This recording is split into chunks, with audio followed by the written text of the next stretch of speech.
Relationship advice. Update. My girlfriend tried to push me off a cliff as a joke. Original post. My girlfriend, 20 female, is completely crazy but mostly in a good way. Spontaneous is an understatement. Sometimes she goes too far, but I love her for her crazy personality.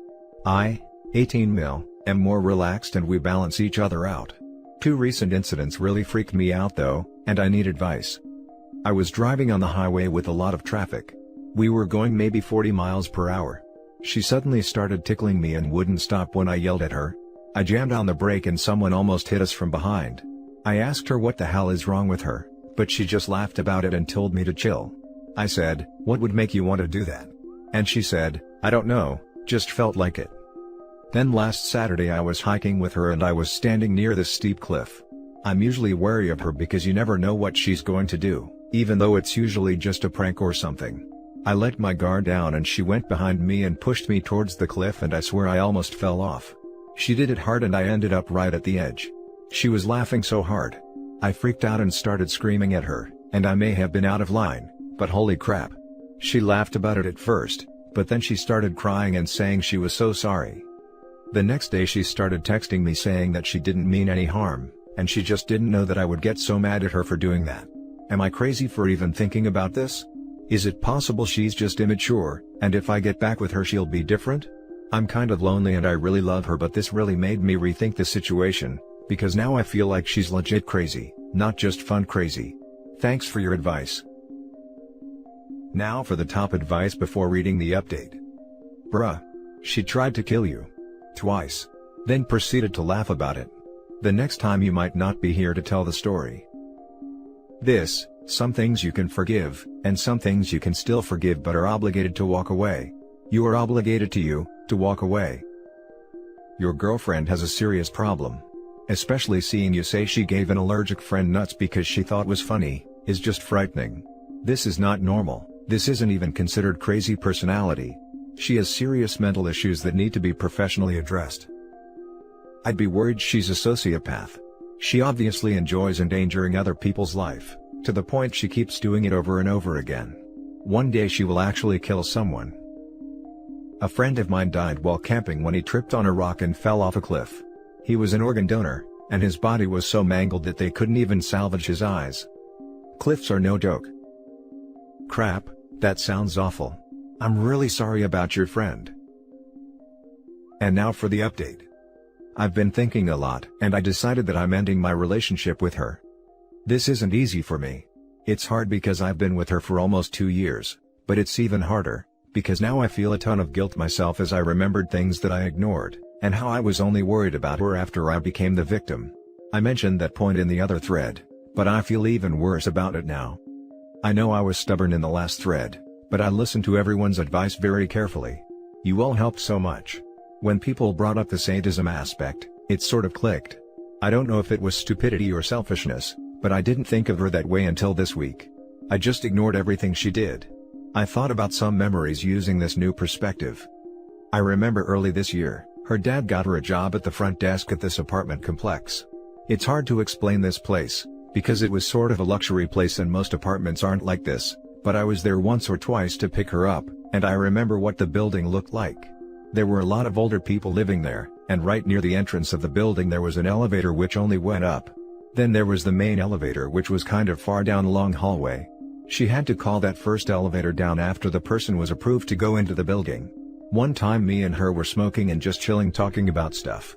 She was laughing to me about how she would sometimes disable the up elevator and pretend it was out of order, and then she'd watch these older/handicapped people walk down this long hallway to get to the main elevator.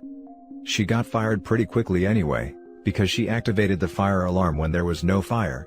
When they asked her what happened, she pretended that the computer was glitching and she couldn't stop it, but they believed she did it on purpose so they fired her.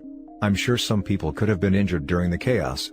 I guess the alarm must have disabled the elevators, so everyone had to grab their stuff and run down the stairs as quickly as possible. I can imagine all these elderly people going down so many flights of stairs. I don't think anyone was injured, but they did fire her and maybe they're still investigating. I don't know if it could help, but I'm going to call that place and tell them what she told me, and how she admitted to pulling the alarm on purpose. That will help my conscience out a lot. Like I said, I feel terrible about ignoring this stuff. You might think I'm an idiot or a terrible person myself. I don't know what to say, but when I really thought about this stuff, I decided I couldn't be with her. I know people will criticize me and that's fine. This is an update, but also a confession to be honest, because I have to get that off my chest. And there's a bunch of other stories too that she told me, or that I saw myself. I enjoyed her craziness to be honest, even though I was always on edge, but I thought of it as her being fun and spontaneous instead of sadistic. I guess I'm pretty weird myself. I responded to her texts this morning, because she was starting to get angry and was sending a lot more texts. I told her I was really sick and thought she shouldn't be near me, but that we might be able to hang out again in a week or two.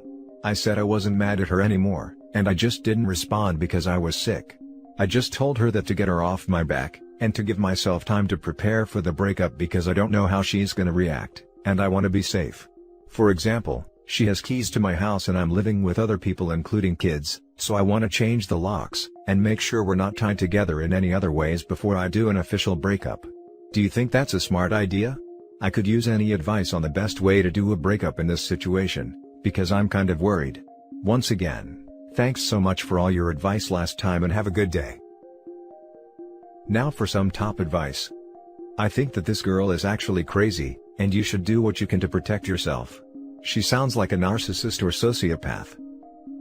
Your girlfriend gave nuts to an allergic person, tickled you while driving, tried to push you off a cliff, said it would be fun to get a shock collar for a dog, and before that, she also intentionally made handicapped people walk farther for her amusement, and pulled the fire alarm for no reason, and you were afraid to let her tie you up because you thought she might attack you. Yeah, probably a good call to break up. At the very least you need to establish some boundaries with her, because she's not looking out for you in the way your partner should. Seriously, get the hell out of there. For example, she has keys to my house and I'm living with other people including kids, so I want to change the locks and make sure we're not tied together in any other ways before I do an official breakup. Definitely do this. 100%. If you're renting, notify your landlord. If you own the property, we paid to have our house rekeyed when we bought it and I think it cost us $150. She sounds crazy, so definitely get your ducks in a row before you drop the hammer. Tell your roommates about what's going on, at least to the point that you're breaking up and she's no longer allowed around the apartment. If she gets crazy over text, save copies. Definitely never be alone with her again. I'd recommend not even seeing her in person, unless it's absolutely necessary. No shame in breaking up with her over the phone if you think she'll be unpredictable or violent. Also freeze your credit reports in case she knows your information. Yes, definitely change your locks. You might want to look into getting some cheap security cameras for outside too. Tell your roommates, family, and any mutual friends that you are breaking up and do not want them to help her contact you. You don't owe her anything here. She's literally tried to kill you. Don't feel bad at all if you decide to break up with her by text or email. It might even be a good idea, because then if she replies and threatens to escalate, you have it in writing. Make sure to specify that you don't want any contact with her going forward. If you do decide to break up in person, for the love of all that's holy, do it in a public place. This girl tried to kill you and you're asking if you need to change the locks? Come on, dude. Now for the last story. My 23 female boyfriend, 25 male, left me on the side of the road and I deserved it. My amazing, beautiful boyfriend had decided to treat me to dinner since we'd both had long weeks. He was making me laugh, and we were talking and having a really good time. After we were done, we left, and we were about halfway home when I asked him if we could stop and get some dessert. He said something like, "Haha, didn't we just eat?" and keeps driving. My stupid, selfish self pushes it and says, "Come on, please. I want something sweet." He replies that we have ice cream at home and continues driving. After that I kept on pushing it and pushing it and pushing it, and while he's being way more patient with me than I deserve, he's firm and says no. I give up, but then I see a fast food restaurant up the road and jokingly pull the wheel to go into the parking lot. Apparently, I pulled harder than I thought because we actually ended up swerving, and hit another car lightly. To make things worse, he just bought this car. The driver motions for us to pull into the parking lot, and when we do, he and my boyfriend get out, and the driver starts cussing him out and saying horrible things to him. Even though there wasn't any damage to both the cars, the bumper has the littlest little dent on it, and the other car had no damage. They didn't even exchange any information. While he's being yelled at, I don't get out of the car and let him be punished for something I did. When he gets back in and starts driving, he's gripping the steering wheel so hard that the veins on his arms are popping out. His entire face is red and he hasn't said anything to me. To try and break the tension a little, I say, "Well, that could have gone a lot worse." As soon as I say that, he stomps on the brakes and just tells me to get out of his sight, in the angriest voice imaginable. I've never felt afraid of him, but in that moment, I did. He looked like he was struggling not to hurt me. I got out and he sped off. It was starting to get dark and I was in a stretch of woods. It took almost an hour for me to walk home, but when I got there him and all his stuff was gone. I feel so horrible. I can't even apologize to him because he hasn't been responding to my calls and texts. We've had fights before about my childish quirks when they go a little bit too far, and now I don't have a boyfriend anymore because of it. I've been getting texts like WTF, and, "What the hell is wrong with you?" from our friends, so I think he's told them what happened. It seems like everybody's mad at me. Is there any way to fix this? How can I apologize to them when all our friends are siding with him? Now for the top advice. You could have killed someone. You are fortunate you didn't. You need to step back and analyze yourself. This isn't childish behavior. What makes you think grabbing a steering wheel is okay? You're a grown-ass adult. You don't apologize. You offer to pay to fix the damages, and grow the hell up. That's the worst part. A car is not a toy, it's a big dangerous killing machine. It should be taken seriously. You don't fix this. Leave him alone and learn the lesson. Your childish quirks aren't cute, they are immature and selfish. And your ex-boyfriend paid for your behavior by taking verbal reprimand from someone, and putting up with your crap. Pulling on a steering wheel in traffic because you want ice cream now, is unbelievably stupid and put you, your ex, and the people and cars around you at risk. Because you just couldn't wait for dessert. Think about that. Have you bothered to offer to pay for the damage to his brand new car? Seriously. Those aren't quirks. Those are signs of stupidity and immaturity. OP needs to learn the difference if she wants to have any chance of surviving in this world. I wouldn't even say signs of immaturity, I'd say it's complete lack of respect, and she's never learned boundaries or held accountable for her actions.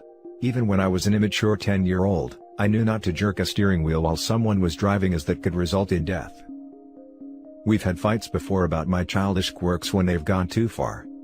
No, these are not quirks that go too far without your input. You went too far. You pester and pester and pester and wheedle like a small child, and when he said no, you jerked the steering wheel because you wanted to go to a fast food restaurant, and caused an accident.